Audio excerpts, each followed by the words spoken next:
Siapa Paulus ini? Jadi aktor besar di agama Kristen itu Bapak Ibu, yaitu Paulus. Pauluslah yang mengarang semua ajaran Nabi Isa atau Yesus. Paulus ini dia bukan pengikut, dia bukan sahabat, ya, dia bukan murid. Tapi Paulus ini mohon maaf musuhnya Yesus, musuhnya Nabi Isa. Dia hidup sezaman namun tidak pernah bertatap muka. Setelah Yesus wafat, ya kan, versi Kristen mati di kayu salib untuk menebus dosa manusia, maka semua ajaran Nabi Isa itu dirubah oleh Paulus. Ya, seperti babi tadi, ya kan, haram jadi halal, khitan wajib jadi tidak wajib. Mengatakan sembahlah Allah, Allah maksudnya, maka disuruh nyembah Yesus, dan banyak sekali ayat-ayat kontradiksi Bapak Ibu. Makanya puncaknya Bapak Ibu, saya masuk Islam, mulai saya berpikir Pak, saya banyak membanding-bandingkan Pak, karena saya hobi membanding-bandingkan antara agama saya Kristen dulu dengan agama Islam. Yang pertama Bapak Ibu, saya bandingkan masalah sholat, ya kan? Saya luar biasa sekali melihat ibadah umat Islam itu, yaitu sholat, tertata sekali. Sebelum kita sholat, hal pertama sekali yang kita lakukan apa Bapak Ibu? Berwudu, betul?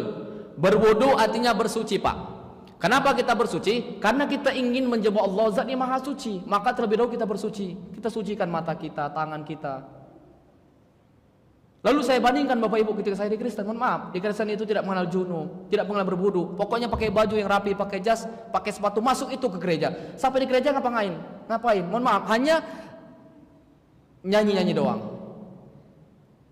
Mohon maaf Bapak Ibu, ini kejadian, ini fakta. Saya bukan mengejek, enggak. Karena tidak boleh kita mengejek agama-agama di luar agama Islam, betul. Kita bicara fakta, mohon maaf, ya. Pengalaman saya ini Pak, malam harinya Pak, nuak, minum khamar, mohon maaf, berzina sekalipun, besok ke gereja itu Bapak Ibu. Nggak ada berwudu-wudu, nggak ada mandi-mandi besar, nggak ada. Jauh sekali. Bainal masyriqi wal maghrib, antara timur dan barat, antara perbandingan agama Islam dan Kristen itu. Setelah berwudu, kemudian ada seruan memanggil, betul? Ada azan berkumandang, Allahu Akbar, Allahu Akbar. Kemudian iqamah. Sebelum kita sholat, menghadap kiblat, rapi, lurus, Allahu Akbar. Diawali dengan takbiratul ihram, ditutup dengan salam. Tertata sekali ibadah umat Islam itu. Sayang, seribu sayang Bapak Ibu. Kadang-kadang umat kita malah sholat, na'udzubillah, betul? Sedih saya Bapak Ibu, jujur, demi Allah sedih sekali saya. Malah sekali kita lihat umat-umat kita ini sholat. Maka ada bertanya jamaah kepada saya, pernahkah saya meninggalkan sholat 5 waktu selama saya masuk Islam kurang lebih 4 tahun setengah? Demi Allah saya bilang Bapak Ibu, demi Allah, wallahi billahi, tidak pernah saya meninggalkan sholat wajib 5 waktu itu. Jangankan meninggalkan sholat sunnah, meninggalkan sholat wajib, meninggalkan sholat sunnah sebelum subuh saja Bapak Ibu mau menangis saya. Apalagi meninggalkan sholat wajib. Paham Bapak Ibu? Kalau meninggalkan sholat sunnah saja mau menangis, apalagi sholat wajib. Kenapa? Karena saya betul-betul mengetahui keutamaan sholat. Kalau saya tidak sholat, apa akibatnya? Kalau saya sholat, apa yang saya dapatkan? Ya kalau sholat sunnah saja sebelum subuh, pahala yang kita dapatkan dunia dan seisinya, Allahu Akbar, apalagi sholat fardu. Tapi kenapa kita, umat kita, masyarakat kita malah sembarkan hati untuk sholat? Ini yang perlu kita dakwakan kepada mereka. Padahal kalau kita ingin belajar, betul Bapak Ibu ya, kalau mereka mengetahui bagaimana keutamaan sholat-sholat itu, datang pun merangkak sekalipun, betul? Ingin datang berjamaah sholat, merangkak sekali Bapak Ibu. Allahu Akbar. Ini rumah masjid, ini masjid, ini rumah, tinggal melangkah nggak sampai 5 menit, 10 langkah nggak mau sholat. Banyak kejadian ini Bapak Ibu, sedih kita. Ini lebih sedih lagi Bapak Ibu, mohon maaf, ketika saya bermasyarakat Pak, banyak sekali Bapak Ibu saya temukan di luar sana anak-anak yang sudah berusia 60 tahun Bapak Ibu nggak bisa baca Al-Quran Pak. Anak-anak maksudnya sudah tua, malu kita. Sudah tua nggak bisa baca Al-Quran. Di luar sana banyak itu. Tapi yang ada di sini nggak ada itu, nggak ada yang ngaku. Ini menyedihkan kita Bapak Ibu, betul. Ini yang pertama saya membandingkan masalah sholat. Yang kedua saya membandingkan Al-Quran dengan kitab suci saya, seperti saya bilang tadi, Al-Quran bisa dihafal, ya kan? Kemudian dibaca dengan suara yang merdu, bisa menggugah hati, betul Bapak Ibu?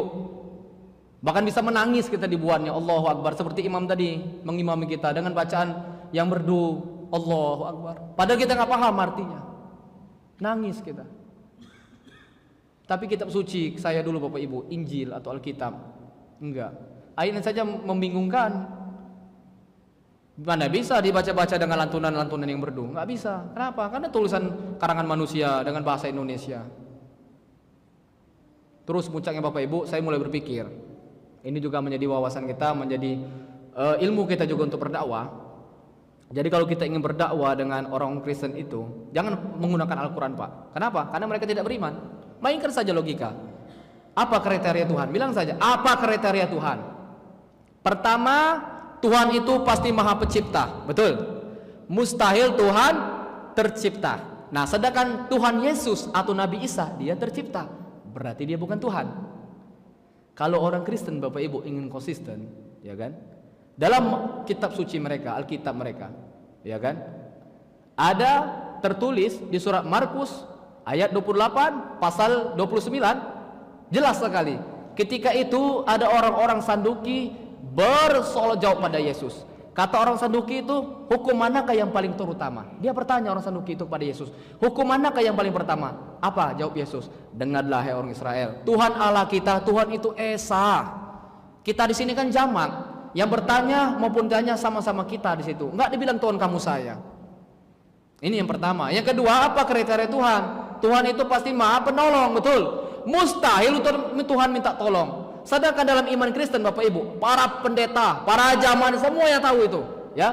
Ketika Yesus mati di kayu salib Pak untuk menebus dosa manusia, dia berteriak-teriak apa katanya? Eli Eli lama sabachthani. Tuhanku, Tuhanku, tolong aku. Kenapa kau meninggalkan aku? Emangnya ada Tuhan minta tolong?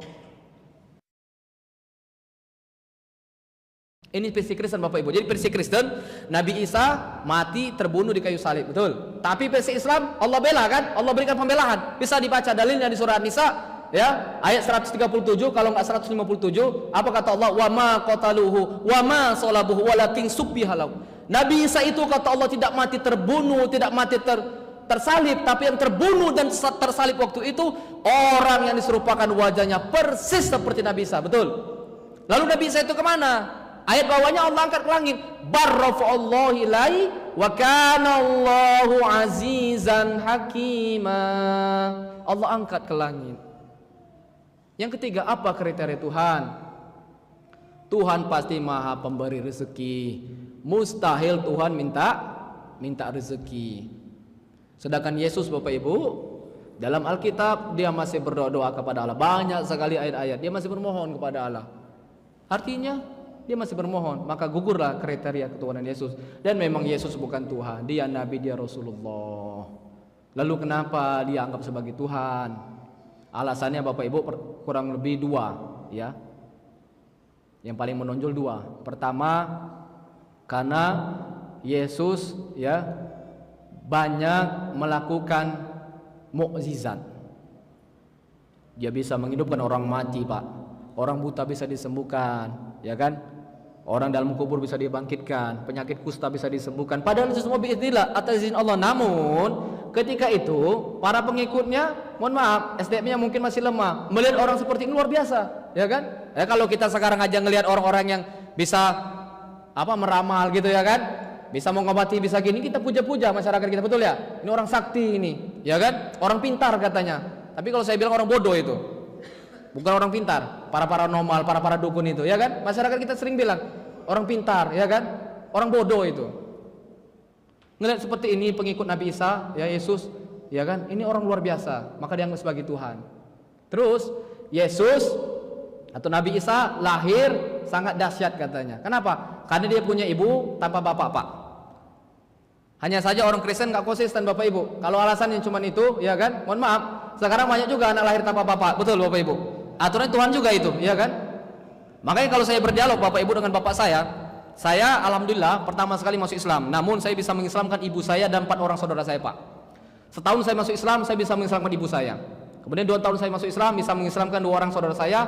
Dan baru-baru ini saya mengislamkan 2 orang saudara saya lagi. Jadi kami sudah 6 orang yang sudah Islam. Kalau bapak saya belum mau masuk Islam. Tapi saya sering berdialog. Saya bilang sama bapak saya, Pak, saya main logika.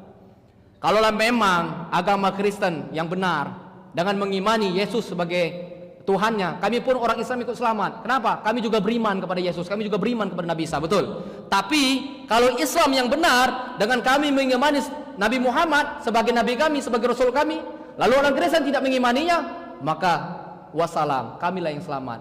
Bapak yang masuk neraka, saya bilang gitu. Jadi orang Islam itu diuntungkan, betul? Ya kan? Kita beriman kepada Injil, kita beriman kepada Nabi Isa, kita beriman, ya kan? Kalau memang Kristen yang benar, ya kan? Ini logika saja. Dengan mengimani Yesus, kita pun juga ikut selamat.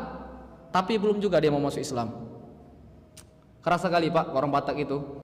Sering sekali saya ajak berdialog, ya kan? Saya lihat, saya bilang, Pak, orang Islam itu jauh sekali perbedaannya dengan orang Kristen.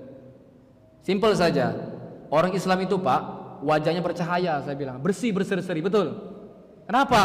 Karena dia sering berwudu, ya kan? Minimal dalam sehari 5 kali basuh muka. Jadi kelihatan cahayanya. Sebagaimana Allah firmankan, ya kan? Simahum fi wujuhihim min athari sujud. Di wajah-wajah orang mukmin itu, kata Allah, tampak bekas-bekas sujud, berseri-seri bercahaya. Mohon maaf Pak, wajah-wajah orang Kristen itu mohon maaf seram-seram, ya kan? Jelek-jelek, ya kan? Kenapa? Makannya saja yang haram-haram, babi, anjing, naudzubillah. Mohon maaf Pak, seperti wajah Bapak, saya lihat seram, takut, saya pun takut melihatnya. Tapi lihat wajah saya berseri-seri. Dan wajah-wajah orang Islam itu berseri-seri semua. Makanya saya bilang sama ibu-ibu orang Islam, Bu, kalau ingin membandingkan antara Kristen dan Islam itu, bandingkan saja mukanya. Enggak percaya, nanti ke pasar berdiri ibu-ibu, bandingkan dengan muka-muka inang-inang di sana, pasti beda, betul? Ya Pak ya? Beda. Dari wajahnya saja beda, ya kan? Orang Islam itu bersih, subuh-subuh sudah bangun kita segar, ya kan? Orang Kristen mana? Wah, nggak teratur hidupnya, luar biasa sekali. Makanya kita harus bersyukur Bapak Ibu, ucapkan alhamdulillah, alhamdulillah. Luar biasa sekali Bapak Ibu nikmat iman dan Islam ini, ya, luar biasa sekali. Iya, sempurna sekali. Bersyukur kita. Allahu Akbar.